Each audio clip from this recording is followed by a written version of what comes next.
bonjour à toutes et à tous.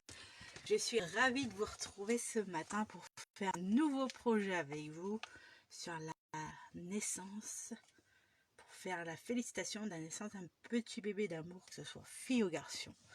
Donc là, je vous ai présenté le projet rapidement la semaine dernière et hier, celui qu'on allait faire aujourd'hui.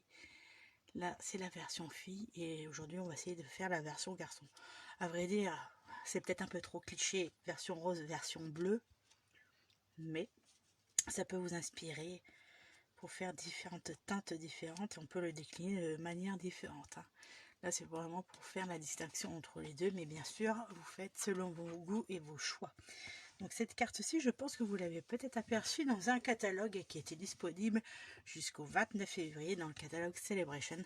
Tout simplement, j'ai repris, je me suis inspirée de cette inspiration-là, de ce modèle-ci, qui était fait, je crois, sur une carte, à moins que ce soit un autre modèle de carte. Donc je l'ai adapté à ma manière, comme j'avais envie de faire. Donc là, vous voyez bien un petit détourage façon timbre. Moi, je l'ai détouré avec les dies rectangles surpiqués qu'il y avait au catalogue précédemment. J'ai pris un ruban, j'ai pas du tout mis le même, là c'est vraiment jaune. Là moi j'ai pris le bleu qu'il y avait dans le catalogue Celebration, qu'on peut voir juste ici, qu'on pouvait gagner, voilà. Et je le trouve très très beau, donc je vais le réutiliser aujourd'hui.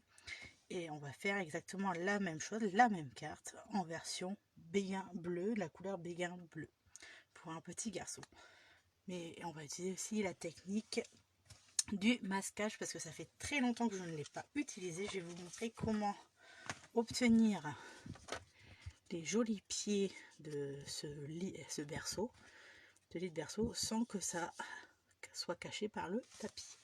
Parce que quand on regarde bien sur le set de tampons, je pense que vous pouvez voir que là il y a des petits espaces et les petits traits du tapis, mais ça ne suffit pas pour le cacher. Après, tout dépend également la hauteur, la profondeur que vous voulez donner à votre tapis pour qu'il y ait un plus joli rendu. Après, ça c'est adaptable à chacun.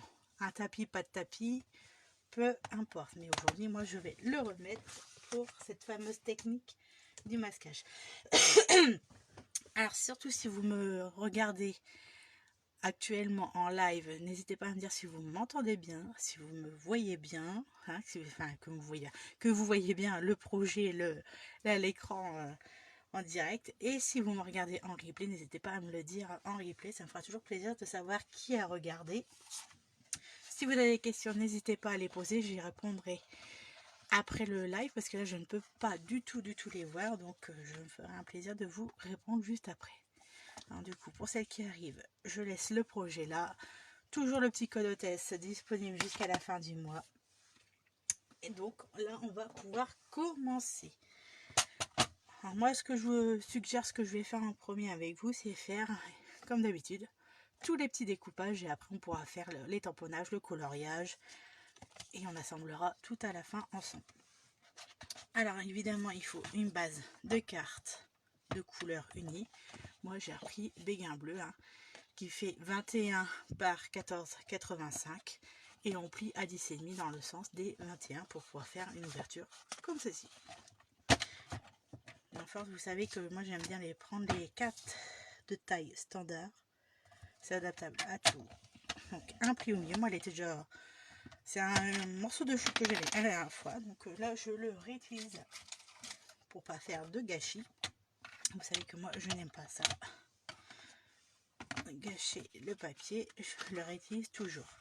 Hop, et moi je marque aussitôt mon pli, comme ça c'est fait. Et je vais pouvoir le mettre de côté pour enchaîner avec les autres découpes.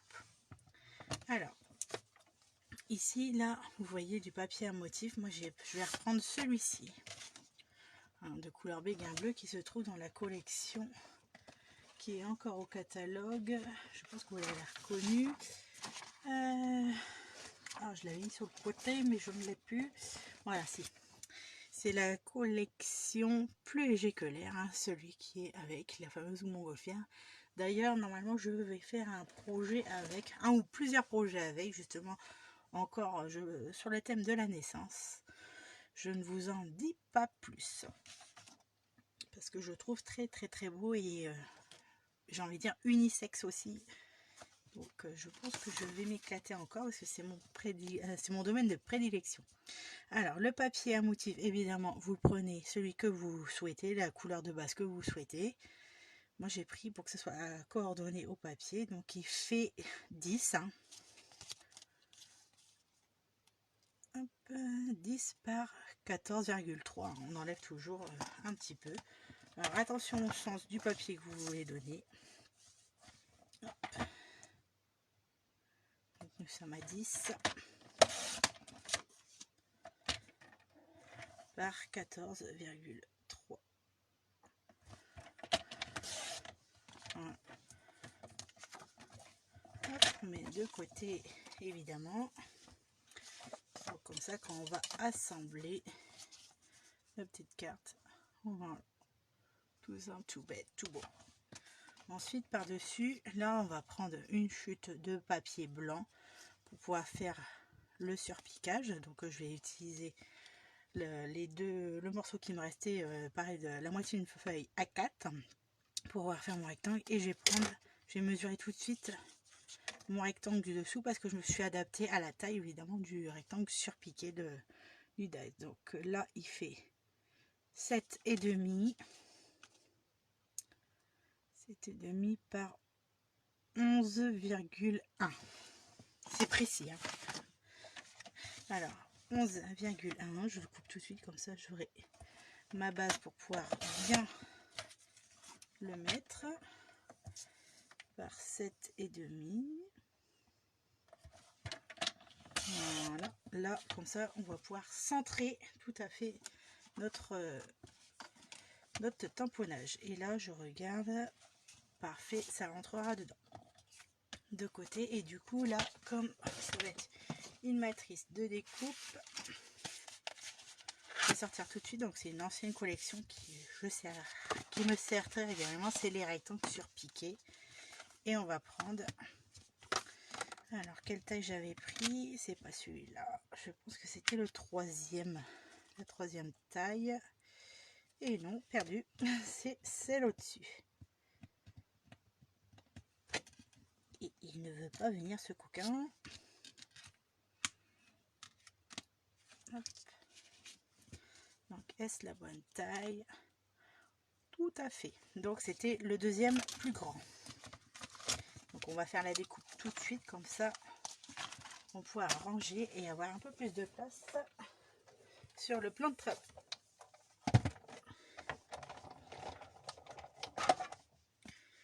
Je suis désolée d'avance pour le bruit que ça peut faire, parce qu'on n'entend pas toujours très bien. On place au milieu en sandwich comme d'habitude et on mouline, on fait les muscles. Moi je passe toujours deux fois, une fois ça suffit largement. Et j'avoue que ma machine de découpe, elle n'est plus très jeune. Vous voyez que mes plaques, c'est pareil, elles sont bien rayées, bien utilisées, mais ça fonctionne encore. Vous voyez, si on utilisait encore cette découpe de papier, on pourrait l'utiliser pour un autre cadre, faire un autre projet, ça peut être toujours sympa. Donc on voit bien les belles surpiqûres, comme ceci. Alors on va pouvoir passer maintenant à la technique du masquage et de la colorisation. Alors moi j'ai fait une colorisation vraiment très simple sur mon projet. Je vous le remets juste ici. Je rangerai après. On va prendre une chute de papier. Moi je l'ai plus sous la main, mais ça m'a servi pour choisir mes petites couleurs pour les tamponnages. Donc moi je reprends donc ce set de tampons que je trouve très beau. C'était un de mes coups de cœur du catalogue Celebration. Voilà, c'est un tampon clear avec le tampon ceci, et on va pouvoir utiliser les tout petits tampons pour faire le mobile que je trouve très mignon. Bien sûr on peut l'agrémenter comme on veut, du biberon ou autre dans le lit, mais on va faire ceci à la manière. Alors tout d'abord moi je vais tamponner deux fois. Une fois sur le papier de masquage, le berceau, où je vais vraiment détourer que le bas du lit pour que ça soit vu sur le tapis. Donc le papier de masquage, on le trouve dans le catalogue Stampin' Up. On s'en sert mais vraiment que des petits bouts, il n'y a pas besoin de prendre des gros bouts. Et franchement c'est bien pratique. Et si vous n'avez pas de papier de masquage chez Stampin' Up, un post-it, ça fait vraiment l'affaire. Vous vous cassez pas la tête avec ça, ça fait exactement l'affaire. Alors du coup moi je vais tamponner ici mon tampon berceau, vraiment la base, et je ferai de même également ici juste après. Donc, hop, je vais placer mon tampon, voilà, et là je vais mettre l'encre, la Memento, parce que la colorisation c'est la Memento, ce n'est pas l'autre encre, celle qui s'appelle, j'ai un trou de mémoire, la Versamark. Donc vous voyez, je tamponne que le bas, comme ça je fais pas de gâchis non plus de papier. Voilà.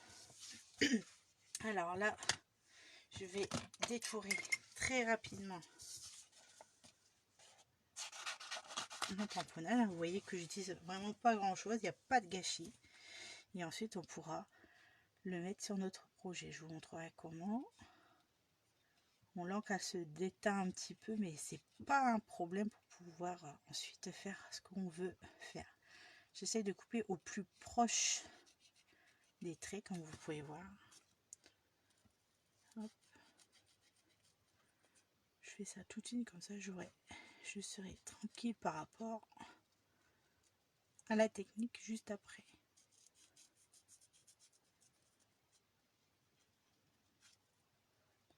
Voilà, même si c'est pas fait bord à bord parfaitement, ce n'est pas grave.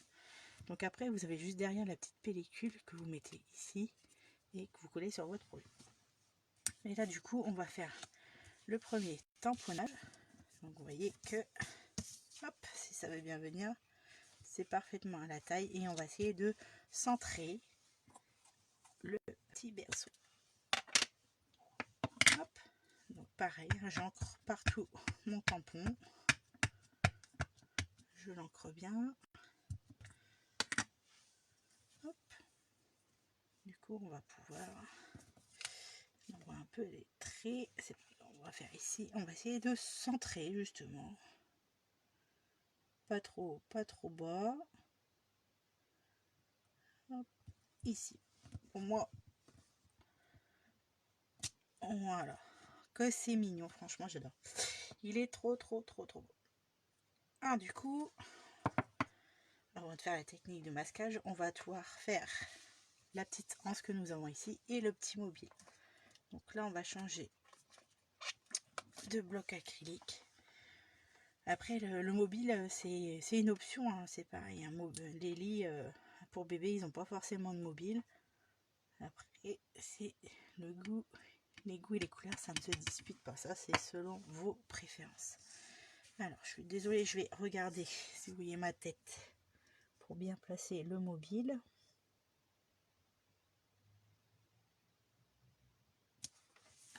Voilà. Il penche un petit peu par rapport à ce que j'ai fait d'habitude. Je nettoierai mes tampons juste après.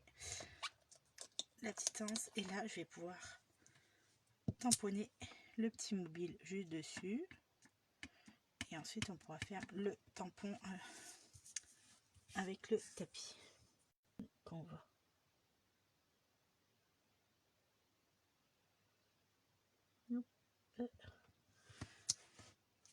Parfait. Qu'est-ce que vous en dites?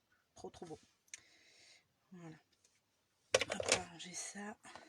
Et maintenant, je sors le tampon avec le tapis. Le reste, je nettoierai plus tard.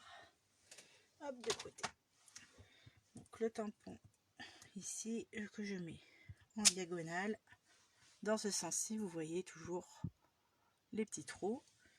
Avant de l'ancrer, évidemment, je prends mon petit papier de masquage et j'enlève la petite pellicule que nous avons en dessous.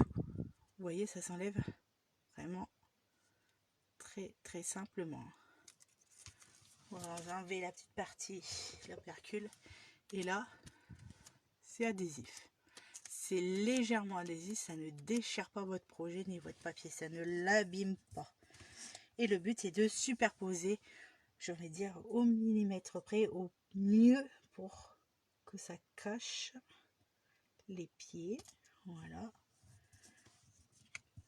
J'ai envie de dire, là vous ne voyez pas la différence de là où est le vrai tamponnage et où le système de masquage. Évidemment vous voyez une légère différence de couleur, mais là vous voyez que c'est parfaitement caché au niveau des pieds. Du coup je vais pouvoir ancrer le tampon avec le tapis et après vous le mettez où vous voulez au niveau distance. Comme je vous ai dit, vous mettez plus loin plus proche, peu importe, parce que là c'est caché par les pieds du lit, donc on ne le verra, on ne verra pas. Donc moi là je vais essayer de les mettre un peu plus loin, hop, moins sur le tapis, comme ça on ne voit pas. Voilà, j'ai complètement changé. Là je vous montre que là, le tapis je l'ai mis un peu plus loin, qu'il y a un pied sur le tapis et non les deux. Une fois que c'est fait, vous pouvez retirer, hop, votre masquage, parce que ça ne se verra plus du tout. Et bien sûr, ce papier là vous pouvez le réutiliser plusieurs fois pour faire plusieurs projets à la suite si vous en avez. Donc vous voyez, ces deux projets au niveau des pieds complètement différents, mais ils se ressemblent énormément. Hop, je vais refermer mon encre et maintenant on va pouvoir passer, j'ai envie de dire, à la colorisation. Mais d'abord je vais tamponner le petit mot avant de ranger tout. Moi je vais utiliser le béguin bleu et j'utilise tous les tampons qu'il y a sur le set, et j'ai utilisé le mot marqué petit bout de chou et je vais le tamponner en là c'est marqué bleu bohème, c'est pas ça, moi j'ai dit béguin bleu, c'est la couleur que j'utilise depuis, que je vais utiliser après pour la colorisation. Ça s'appelle les aléas du direct, je dis des bêtises et ça arrive à tout le monde quand on n'est pas concentré à 100%. Voilà, tout bêtement, et j'essaye de centrer, que ça soit droit. Magnifique, j'adore le rendu. Je sais pas ce que vous en pensez, mais la couleur, c'est une des couleurs que je préfère, que j'adore, et ça ressort bien. Alors pareil, le système de colorisation, j'ai pris des couleurs, j'ai envie de dire, un petit peu assorties, donc béguin bleu, Dot le berceau, vous faites de la couleur que vous voulez. Après la colorisation est libre, hein. Moi je vous montre juste moi la manière de faire que je fais. Vous êtes libre de faire comme bon vous semble, selon vos goûts. Moi je vais refaire le petit tapis, je pense d'une couleur un peu plus foncée. Du coup je vais commencer par voilà, j'utilise la couleur lueur estivale claire pour pouvoir faire la petite étoile, le petit corps de la baleine et la lune. La colorisation, toujours prendre son temps quand on aime ça. Il n'y a pas de particularité. Je fais quelque chose de très simple et qui est à mon goût, à mon style évidemment. Alors ça c'est B, j'avais dit je crois, c'est quoi, après-midi azur clair, que j'allais l'utiliser pour la petite couverture ici. Là j'avais envie de changer, de la faire un peu plus foncée, pour que ça ressorte mieux, et je ferai le petit liseré de la couverture. Là je l'avais fait en jaune, je ferai je pense en bleu clair, en béguin bleu, pour que ça ressorte.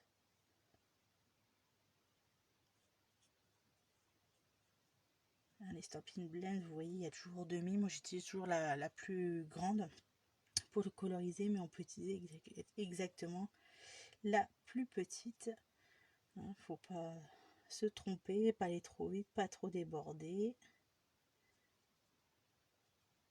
On peut mélanger aussi les couleurs pour en créer, j'ai envie de dire, de nouvelles teintes.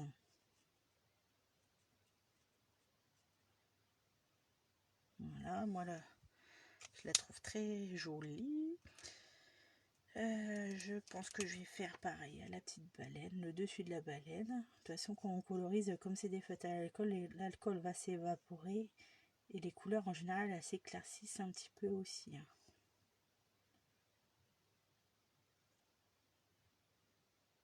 Ça sert à rien de se précipiter, voilà.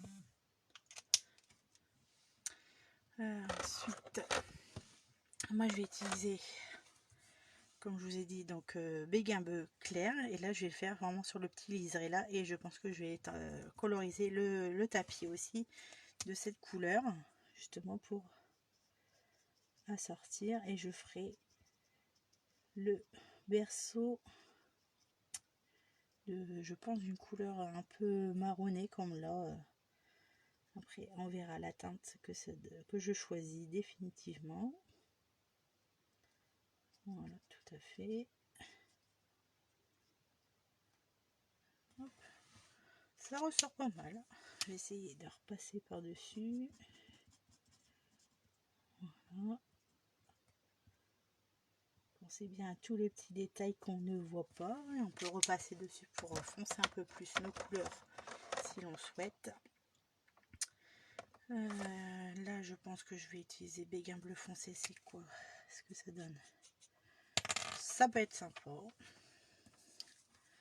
Voilà, bon là je vais coloriser très rapidement.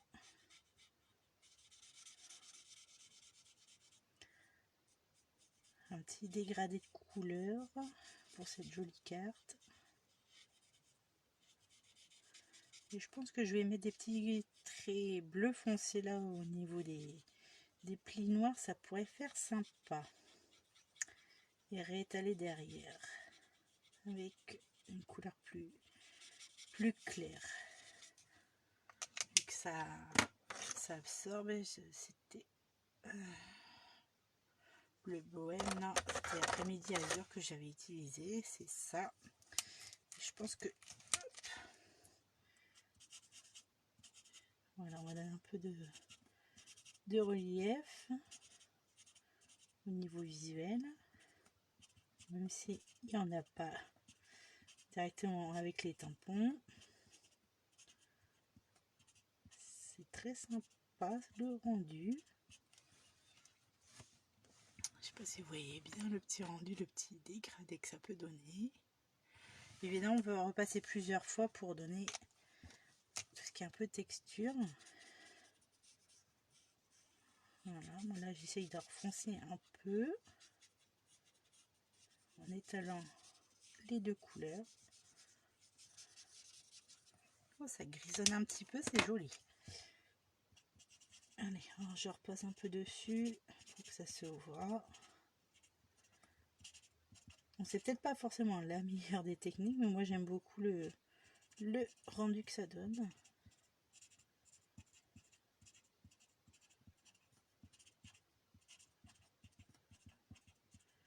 J'hésite pas à repasser plusieurs fois pour trouver ce qui me convient le mieux.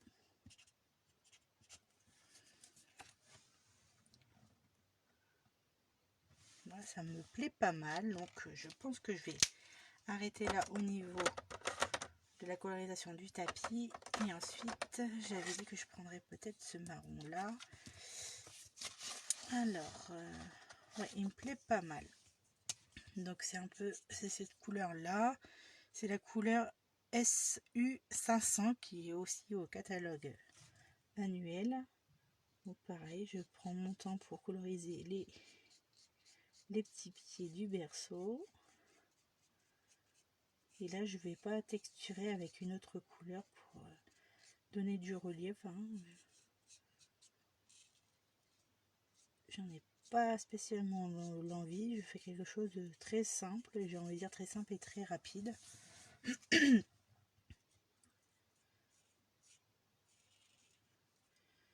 Voilà, là c'est à l'intérieur aussi, que je dise pas de bêtises. Voilà, là il y a l'arrondi. Je peux me permettre de faire comme ceci, que ça aille plus rapidement pour coloriser. Voilà. Et là on va prendre un peu plus notre temps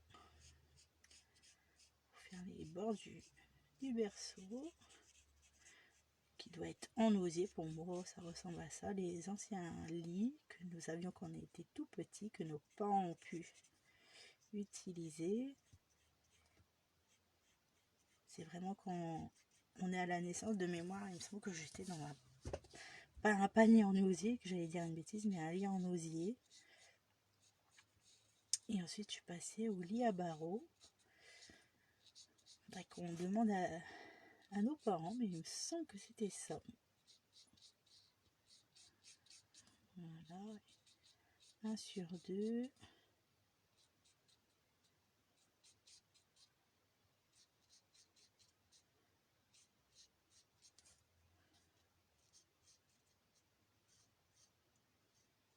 Pas aller trop vite non plus pour pas faire d'erreur, ça serait dommage.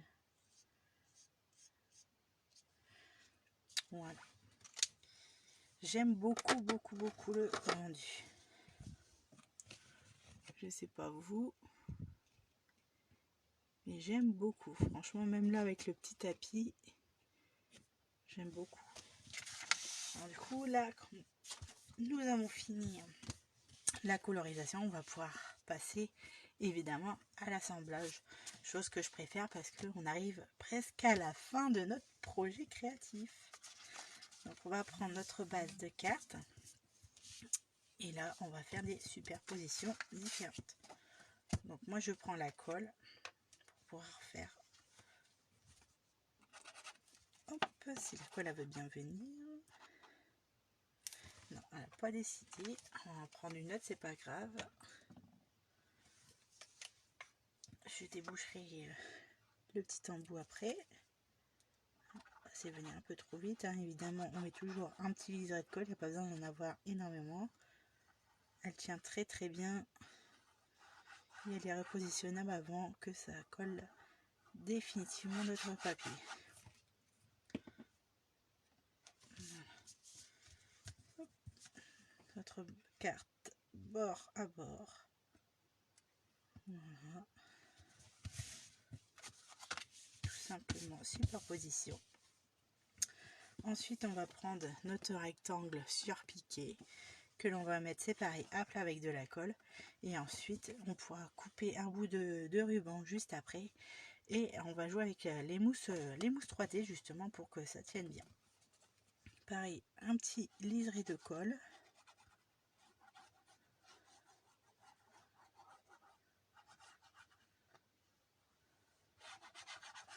Hop, vous voyez, j'en mets vraiment pas beaucoup, c'est histoire que ça tienne bien.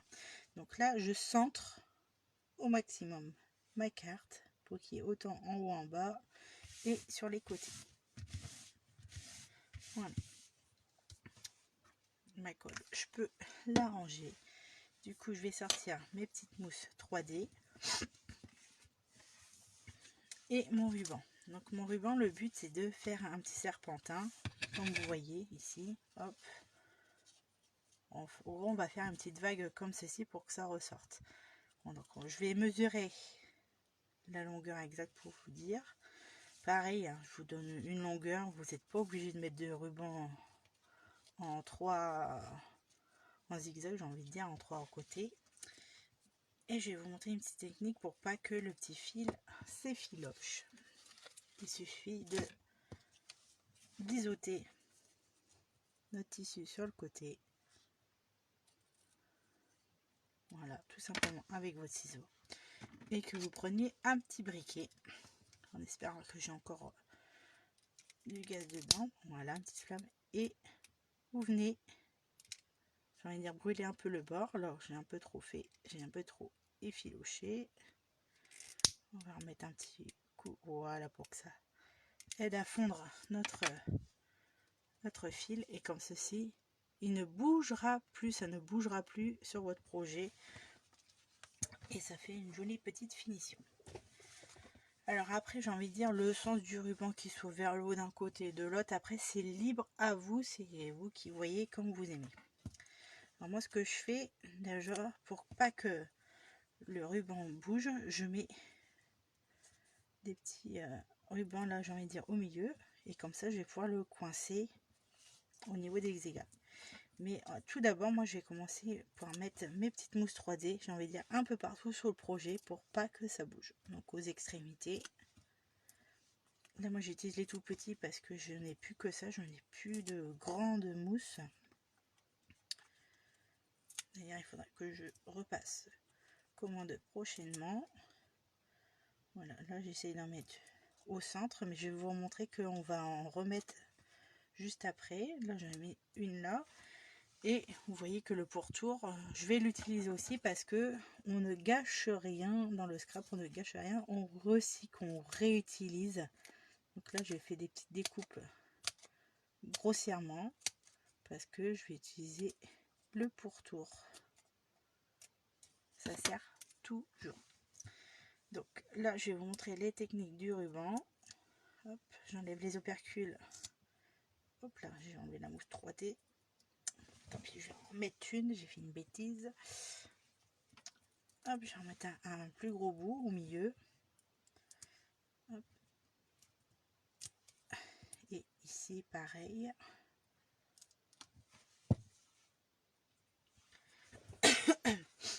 Alors, les mousses 3D, je les laisse pas très loin parce que je vais en réutiliser. Donc, moi, ma technique, en gros, c'est de poser un bout qui ressort par ici et que ça colle au niveau de la mousse 3D de chaque côté pour, en gros, pour que ça colle et que le ruban ne puisse pas bouger quand je suis en train d'installer, mais aussi pour pouvoir avoir un peu de relief sur ma carte. Donc vous voyez, ça cache un peu partiellement mes mousses 3D, mais je vais en mettre tout autour justement pour avoir ce système de garder cette mousse, parce que regardez, le ruban là, il bouge pas trop quand on tire dessus. Et c'est un peu le but. Donc je vais remettre une petite mousse 3D, là j'ai envie de dire juste ici, pour que ça tienne le ruban sur le retour. Je vais faire pareil ici, et on en remettra, je pense, un de l'autre côté, selon la manière dont sera mis le ruban. Chacun sa technique, chacun sa manière. Moi, c'est celle que j'utilise depuis un petit moment. Hop. Voilà, ça dépasse un petit peu, vous voyez. Hop, je coince, je colle un peu mon ruban dessus. Et quand je vais repasser dessus, en fait, il sera pareil sur l'autre côté. Comme ça, on évite de mettre trop de mousse. Et de l'autre côté, on réajustera pour biseauter et brûler un petit peu évidemment le ruban en trop. Donc voilà, là pour moi c'est bon, ça me convient. Et comme on arrive de l'autre côté, hop, je vais biseauter juste ici l'excédent de mon ruban. Et pareil, donc je cache l'autre pour pas que ça le fasse. Attention à votre projet. Je ne parle plus parce que sinon je faisais partir la flamme. Voilà, parfait. Pour moi c'est parfait. On retourne le projet et franchement au top. Ça me convient, donc je pense que je vais remettre une petite mousse ici et ici. Je vais enlever toutes les opercules et on va pouvoir assembler le reste de la carte. Donc, vous voyez, c'est vraiment très simple. Il n'y a rien de compliqué dans cette carte, même la technique du masquage. Tout le monde, j'ai envie, tout le monde peut le faire. Même les débutants, il n'y a pas de secret. Ça c'est enlevé, ici c'est enlevé.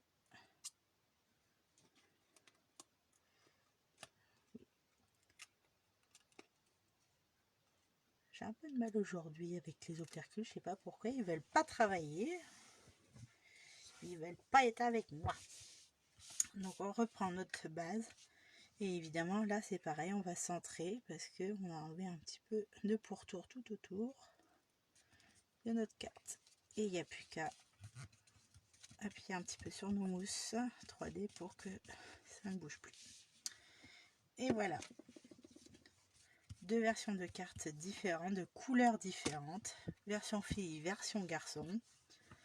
Alors dites-moi laquelle vous préférez. J'avoue que moi j'adore le bleu, donc j'aurais tendance à dire bleu, mais c'est vrai que les deux cartes ont un joli charme. De quoi faire, franchement j'adore. Alors n'hésitez pas à me dire en commentaire laquelle des deux vous préférez, parce que moi, je ne saurais me décider de ce côté-là. En tout cas, je vous souhaite une bonne journée. Je vous prépare le projet pour la semaine prochaine parce que je ne l'ai pas terminé. En attendant, une très très bonne journée et à bientôt!